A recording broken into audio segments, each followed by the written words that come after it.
estudiantes hay aquí en la Universidad de Papaloapan? 1,700. Entonces, más o menos pensemos que hay 50% mujeres, 50% hombres.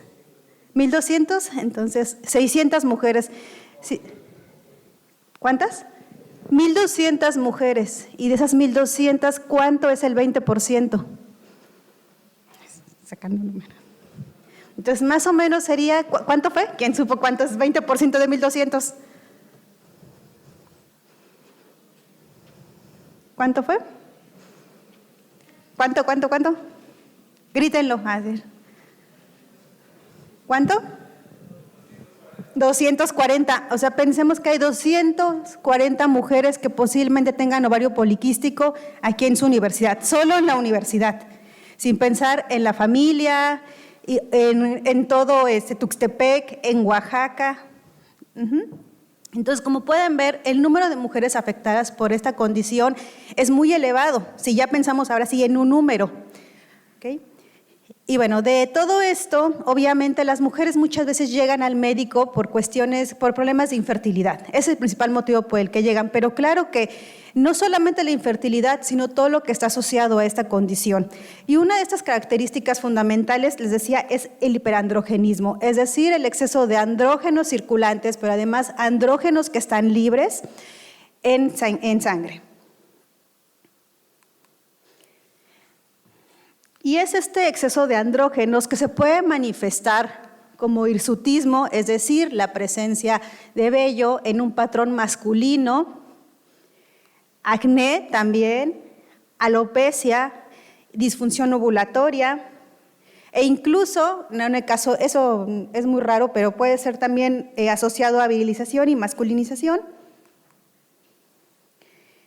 Pero, ¿por qué surge todo esto? Realmente no se conoce la etiología del síndrome de ovario poliquístico, pero lo que sí es que se ha propuesto que hay una disfunción que viene en el eje hipotálamo-hipófisis-gónada, que va a resultar en un incremento en la relación entre la hormona luteinizante y la folículo estimulante, y además, les decía, el incremento de la hormona antimuleriana, que es producto de las células de la granulosa de los folículos ováricos.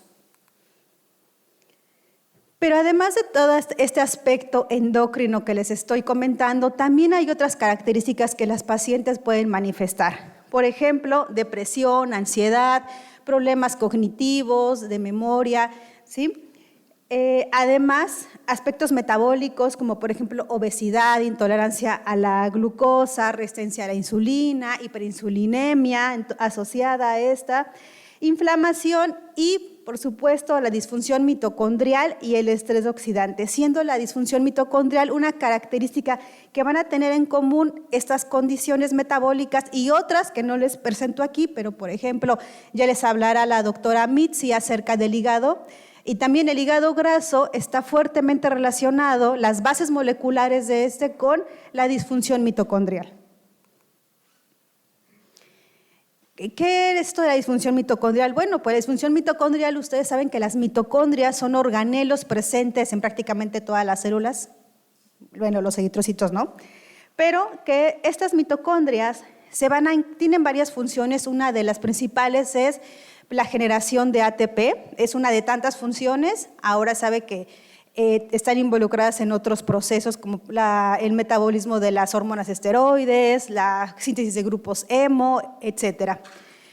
Bueno, pues las mitocondrias normalmente producen especies reactivas de oxígeno, sin embargo puede haber condiciones que induzcan una sobreproducción de estas especies reactivas de oxígeno y por lo tanto estas comiencen a dañar a otras biomoléculas e incluso la función de las células, lo cual va a llevar como respuesta final a alteraciones, les decía, de tipo pueden ser metabólico, como el hígado graso, el síndrome metabólico, enfermedades cardiovasculares, diabetes, etcétera. ¿Y todo por qué? Porque a nivel celular, como en los hepatocitos, las células beta, los adipocitos, comienza a fallar la función celular.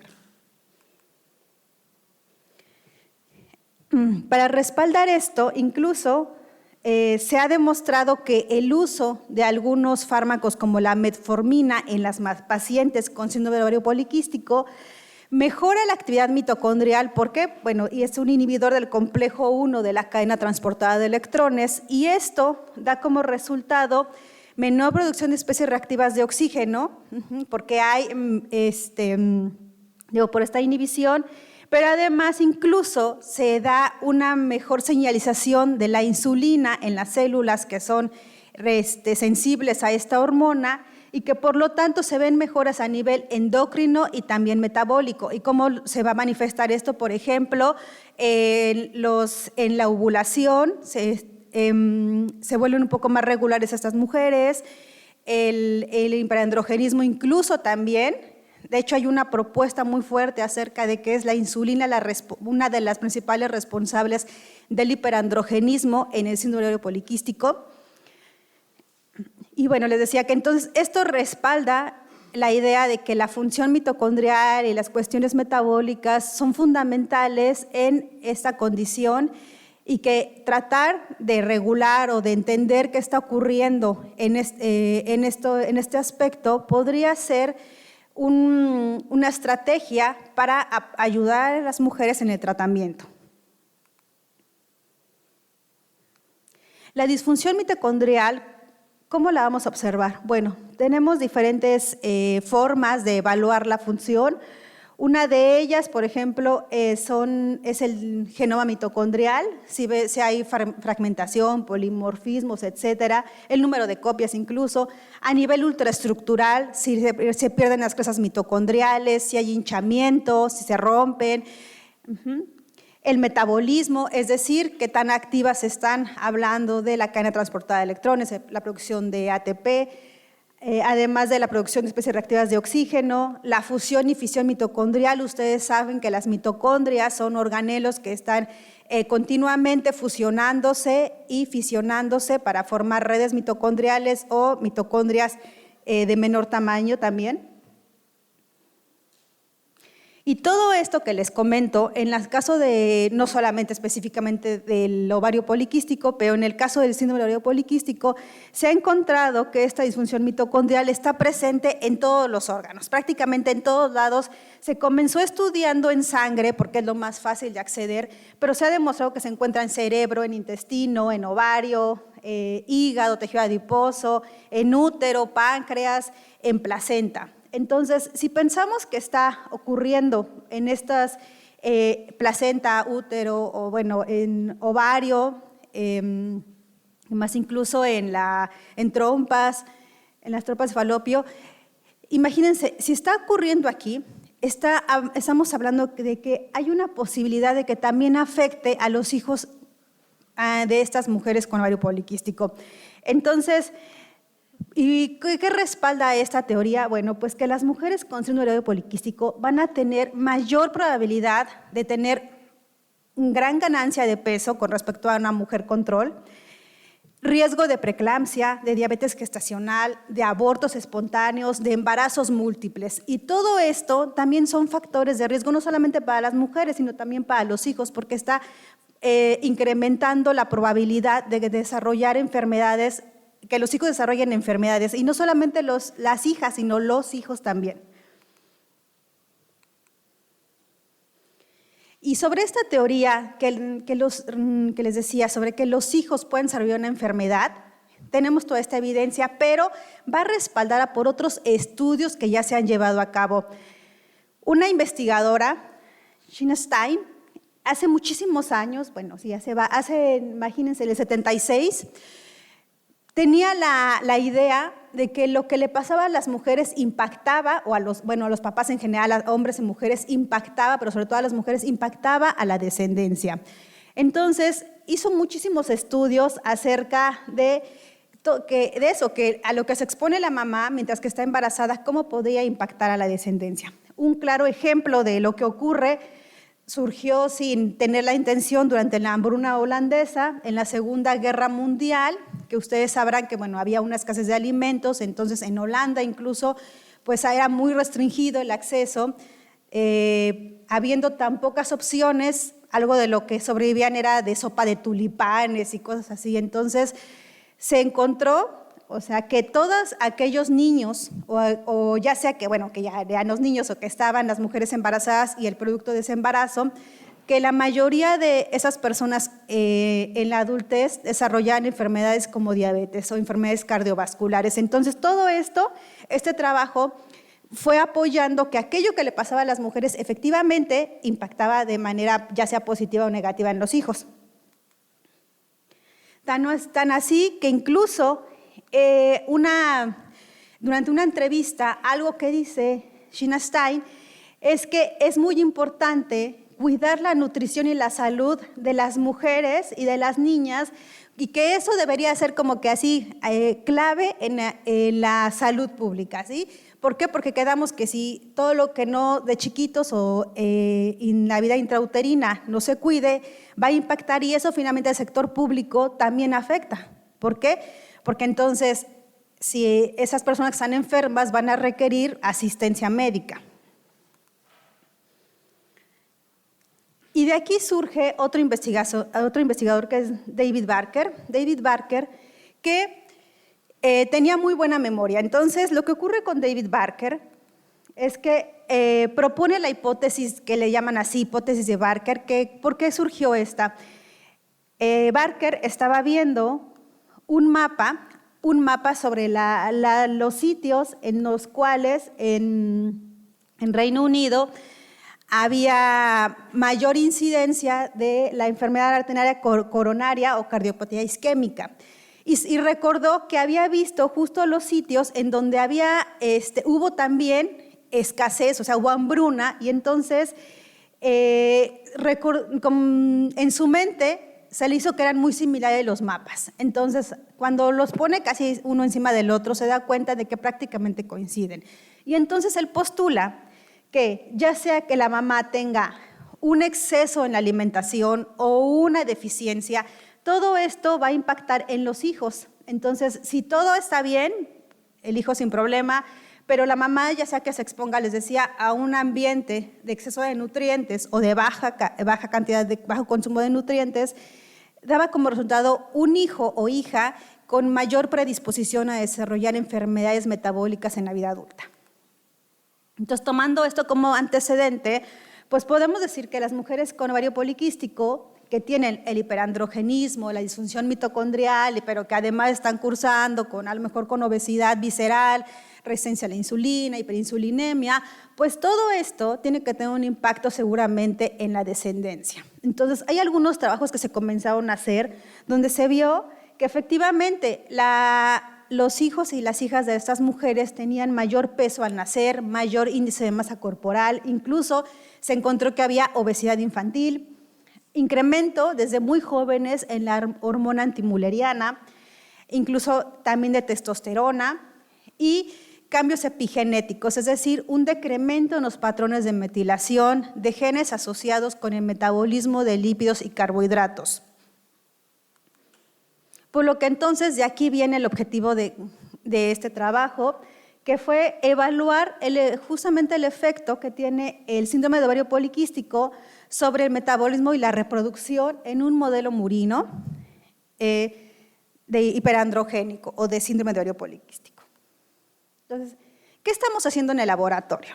Bueno, número uno, generar el modelo de ovario poliquístico, el cual consiste en esto. Tenemos ratones, hembras de 25 días de edad, a las cuales se les induce el síndrome de ovario poliquístico mediante la administración de un precursor de testosterona, que es la dehidroepiandrostenediona. Entonces, se les da durante 20 días consecutivos para mantener justo estos niveles elevados de andrógenos, y se les da en este momento porque es la pubertad del animal, es un animal que queremos emular a una paciente o una niña que está en la pubertad y que comienza a manifestar el hiperandrogenismo y las características asociadas al síndrome de ovario poliquístico. Entonces, una vez que pasan estos 20 días y se ha generado el modelo, el organismo es apareado con machos sanos, y lo que ocurre es que entonces nos quedamos con las crías. Estas crías que podemos emplear cuando son jovencitos, es decir, de 30 días, o cuando son adultos jóvenes, que serían 120 días o 4 meses de edad. Nos quedamos tanto con machos como con hembras. Y en este caso, hoy nada más les vengo a presentar los resultados, algunos de los resultados que hemos encontrado en hígado y en ovario.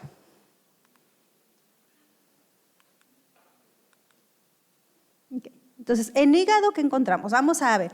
Primero encontramos que había mayor acumulación de lípidos en el hígado. Ahí está. Como podrán ver, tratando de recordar todo lo que les comenté acerca de qué ocurre con los hijos, si ven, son ratones recién nacidos. Este que ven aquí es el hijo de una ratona control y estos es de una camada, todos son hermanitos o una ratona con ovario poliquístico. Entonces, no sé si puedan apreciar, o sea, se ve, para empezar, el tamaño. Son más pequeñitos, muchos nacen muertos, así como en el caso de las pacientes pasa uno con ratones, hay abortos espontáneos, o nacen e inmediatamente mueren las crías. Las crías, les decía, nacen con malformaciones y pues obviamente la mamá los tiene que desechar, o sea, los mata. No sobreviven a veces los ratoncitos más de un par de días. Y los que llegan a término y sobreviven, les decía, son más pequeños, pero lo más interesante es que comienzan a ganar peso, rápidamente alcanzan a los ratoncitos que serían como los primitos del grupo control e incluso rebasan el peso que alcanzan esos organismos. Entonces, vemos que tenemos una condición similar al caso de las mujeres. Haciendo cortes en hígado, cortes de hígado, lo que hicimos fue una tinción con rojo oleoso, que como ustedes saben, permite la tinción de lípidos neutros. Y entonces lo que nos encontramos es que en el hígado de ratones adultos, tanto machos como hembras, que provienen de la mamá con ovario poliquístico, hay un incremento en la acumulación de lípidos intracelulares. Entonces, vamos a ver, ahí. Sí.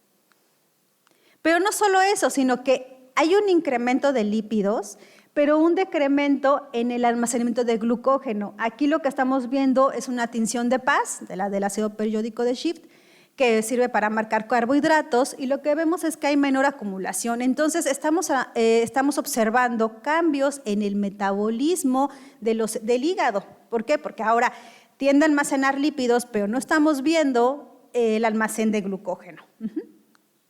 A nivel ultraestructural también observamos que hay cambios, entonces empezamos aquí a ver, ok, si a nivel histológico estamos viendo alteraciones, vamos a ver si a nivel ultraestructural también está impactando esta condición. Y lo que encontramos es que efectivamente, si ven, yo supongo que son muy buenos con biología celular.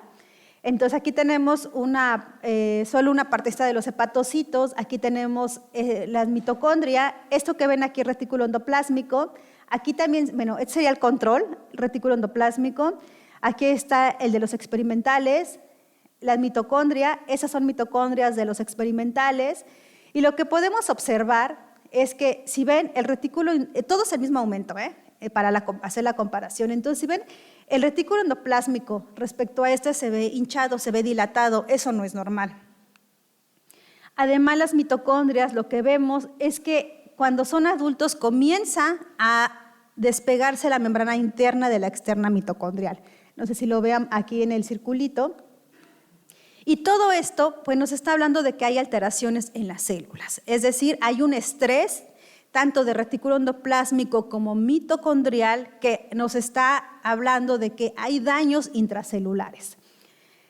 Además, evaluamos algunas proteínas que tienen que ver con el metabolismo tanto de lípidos como de carbohidratos. Encontramos que había incremento, por ejemplo, en la sintasa de ácidos grasos, lo cual, bueno, sí no suena lógico porque pues hay mayor acumulación de lípidos. También incremento en el transportador de glucosa, que es el GLUT2. Y bueno, entonces aquí comenzamos a proponer que en esos hepatocitos hay un cambio en el metabolismo en donde se da una preferencia por almacenar lípidos, está incrementando la captación de glucosa en el hígado y que ésta se está almacenando, les decía, en forma de lípidos, e incluso está afectando la gluconeogénesis, porque aquí no se los muestro, pero también encontramos que responden mejor ante sustratos gluconeogénicos, como por ejemplo el piruvato. Para complementar esto, porque esto nada más fue ver, entonces comenzamos a hacer un poquito más cuantitativo. Lo que hizo Diego fue medir el tamaño de las gotas lipídicas y encontró que efectivamente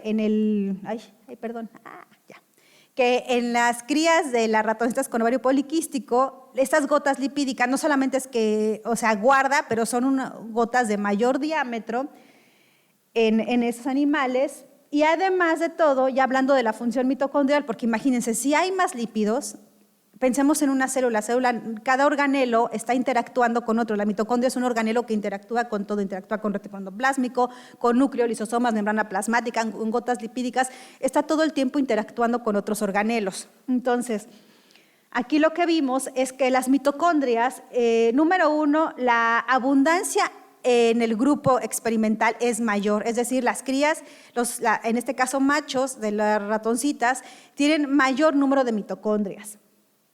Pero además, esto lo vimos con una sonda que se llama MitoTracker y también vimos que había más acumulación de lípidos con una que se llama BodyP, pero además encontramos que había mayor producción de especies reactivas de oxígeno. Usamos dos marcadores, uno que se llama MitoTracker Red y otro que es hidroetidio, y entonces que estos, son sensibles a especies reactivas de oxígeno y nos permitieron más bien determinar que efectivamente había mayor producción. Ahora, posteriormente lo que hicimos, igual en estos hepatocitos, fue evaluar la respiración, qué tanto consumo de oxígeno hay, y lo que observamos es que había un decremento en la cadena transportada de electrones, más o menos como a la mitad de la capacidad. Entonces, aquí lo más interesante es que tenemos más mitocondrias, pero este número mayor de mitocondrias no significa que por eso la célula va a respirar mejor. Al contrario, estas mitocondrias que tenemos son de menor capacidad respiratoria. Entonces, en general tenemos menor fosforilación oxidativa y les decía, súper evidente que la cadena transportada de electrones disminuye, que ahí se va a la mitad, les comentaba. Y entonces aquí lo que hizo otra chica, una QFB, Yadira, lo que hizo fue además ver si esta acumulación, hay más lípidos, hay más especies reactivas de oxígeno, entonces es muy posible que estos lípidos que están aquí sean muy sensibles a la oxidación. Un marcador de lipoperoxidación es el malondialdehído, y entonces ella encontró que efectivamente no solamente hay más, sino que están oxidados por este exceso de especies reactivas de oxígeno. Y además, encontró que en general sí hay mayor acumulación, pero encontró también que teníamos varios grupos, algunos ratones que hacían ejercicio, otros que consumían una dieta hipercalórica, otros que tenían ambas combinaciones, tanto dieta como el ejercicio. Y lo que nos dimos cuenta es que en los controles, en general, no importa el reto que pongamos a los animales, los niveles hormonales como de estradiol se mantienen. Sin embargo, las crías de los ratones con ovario poliquístico vemos que sí comienzan a haber variaciones. Entonces, todavía todavía no hemos llegado al punto de entender qué está ocurriendo, cuál es esa conexión entre la concentración de hormonas sexuales como el estradiol, el ejercicio y el hiperandrogenismo y la dieta hipercalórica, todo esto en las crías, hablando de por qué en ellas sí impacta esta condición, pero lo que sí es un hecho es que a nivel hormonal también son sensibles a cualquier cambio. Sin embargo, lo que sí comenzamos a ver es a nivel ovárico qué está ocurriendo. Entonces, vean, aquí tenemos que en el grupo control, y ese es un grupo de ovario poliquístico, las crías. Entonces, lo que vimos es que en las mamás, a pesar de que no hay evidencias fuertes acerca de cambios morfológicos, en el caso de las hijas sí se comienzan a ver incremento, por ejemplo, de folículos atrésicos.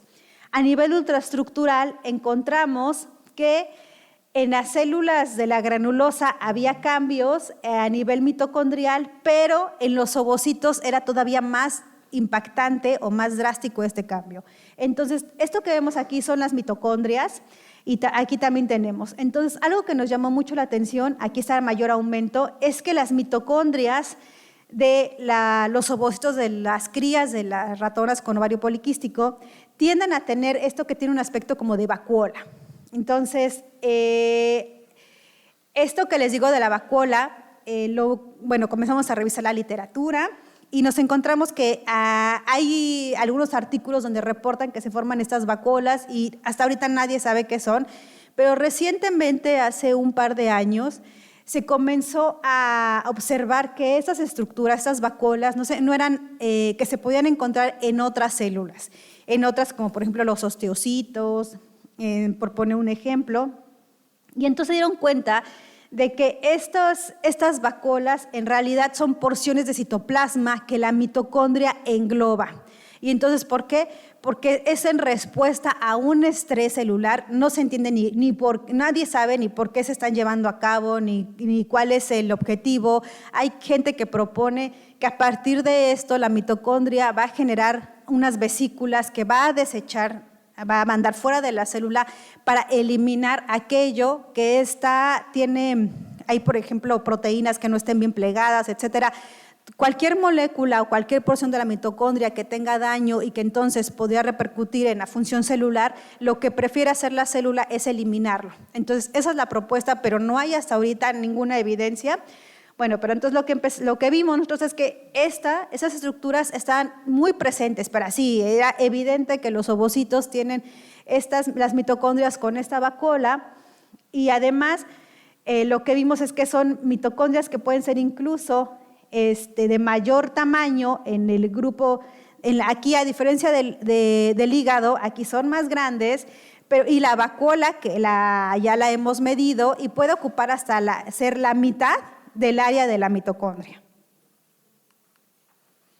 Además, evaluamos la respiración en las mitocondrias de los ovocitos de los animales y nos encontramos con que, pensando que iba a ser como en el patocito, que no respiran bien, aquí todo lo contrario, aquí tienden a hacer mayor respiración, igual y es una respiración, aunque no es mitocondrial, pero están respirando más estos ovocitos. Normalmente, ¿por qué esto no es tan bueno? Normalmente los ovocitos no son tan buenos respirando porque se evita que lleven a cabo respiración, porque se trata de que las mitocondrias se esfuercen lo menos posible. ¿Por qué se trata de que se esfuercen lo menos posible? Porque la idea es evitar la sobreproducción de especies reactivas de oxígeno, porque estas especies quedamos que pueden dañar a la célula, al organelo y a la célula en general. Y como las mitocondrias se tienen que heredar, el ovocito va a hacer hasta lo imposible por evitar que se sobrecargara las mitocondrias. Entonces trata de mandarle, por eso el ovocito recibe todos los nutrientes, recibe piruvato, trata las granulosas de mandarle lo suficiente para que pueda sobrevivir, evitando así al mínimo que trabaje, trata así de que haga lo mínimo, así indispensable el ovocito para poder mantenerse y de esa manera asegurar que hay una célula con los organelos que están prácticamente intactos para que la descendencia reciba buen material. Sin embargo, aquí estamos viendo que lo que ocurre es que aquí las mitocondrias están trabajando, en general las células, su respiración está incrementándose, entonces eso muy posiblemente se deba a que está enfrentándose a un estrés intracelular el ovocito. Entonces, a pesar de que los ovocitos, si ustedes los ven, ¿qué es lo que pasa en la fertilización in vitro? Se ven los ovocitos y lo que se ve, la calidad del ovocito se evalúa principalmente así visualmente, se ven bien, son ovocitos que están, le digo a nivel macroscópico se ven bien o incluso microscópico se ven bien, pero no hay manera de saber que efectivamente dentro está ocurriendo un proceso de estrés o que las mitocondrias están estresadas y como son, les decía, tienen la calidad suficiente y además tienen la capacidad de ser fertilizados, entonces son empleados. Es decir, estas alteraciones que vemos pueden no impactar a un nivel que sea visible, en este caso, para evitar que sea fecundado, pero sí viene con alteraciones que pueden finalmente llevar a cambios en la descendencia. Entonces, por eso es tan importante cuidar la salud de las mujeres con ovario poliquístico y tratar de entender qué está ocurriendo y el papel que juega la mitocondria, porque quedamos que las mitocondrias están metidas en todo, qué papel juega en esas condiciones. Y bueno, hasta aquí, eso sería todo. Quiero terminar agradeciendo a toda la gente que ha participado. Les decía, es una parte está muy pequeña de lo que tenemos, pero que quiero agradecer a todos los que me han apoyado, que es Fisiología Celular, en la Facultad de Ciencias, en Biomédicas, Nutrición, Cardiología. Muchísimas gracias. Y bueno, aquí les dejo una foto de los de laboratorio. Aquí estamos todos los de laboratorio. Y bueno, pues muchísimas gracias. Si tienen alguna duda, con gusto respondo.